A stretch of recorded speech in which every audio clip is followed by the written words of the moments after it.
It all started with an old theater, long forgotten by the town. Once the beating heart of the community, it had fallen into disrepair, abandoned by all but two souls, Mr. Blake, the aging owner, and Kate, his only remaining employee. Together they had done everything they could to keep the place alive, but with no customers, they were running out of time and options. The theater sat in silence, its empty seats gathering dust, its flickering neon sign barely holding on to its glow. Kate sat in the dim lobby, her eyes heavy with worry, as Mr. Blake sighed, the weight of 40 years in the theater pressing on him. Didn't want to let it go, but the end was near. Their last week of showings had arrived. Kate knew it was over. Mr. Blake, despite his heartache, could do nothing but wish for a miracle. The old theater had been his life, and the thought of it being torn down filled him with despair.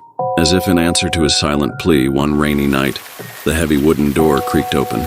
A gust of cold wind swept through the theater, and in stepped a figure, a man, tall and foreboding, wearing an old-fashioned coat and carrying a leather briefcase. And then out of the storm came Mr. Blackwood, a mysterious stranger who seemed to have walked straight out of another time. His presence was unsettling, his face obscured by shadow as he stepped into the dim light of the lobby. The briefcase clicked open, revealing an old film reel, dusty and worn. He offered them a film, one that he claimed would save the theater.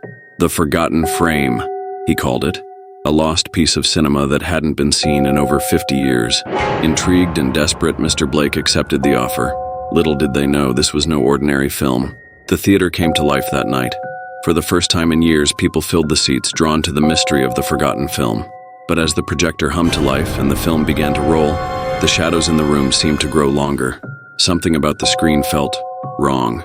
The film itself was strange, black and white, silent, yet it held the audience in a trance. But soon, what was on the screen started to feel too real. The shadowy figure in the film, it began to move differently, as if aware of the people watching it.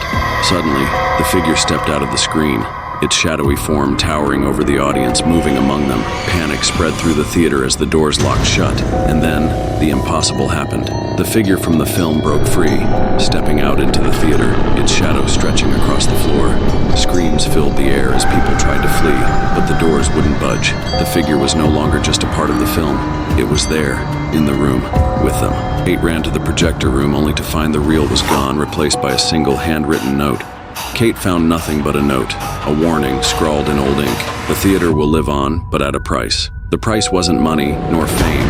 It was something much darker. The film kept playing, the figure continued to roam, and by morning, the theater stood empty once again. But if you listened closely behind the flicker of the screen, you could hear them, trapped inside, forever part of the film. So, if you ever find yourself in an old, forgotten theater, beware the films they play. Not all stories are meant to be seen. Some once watched will never let you go.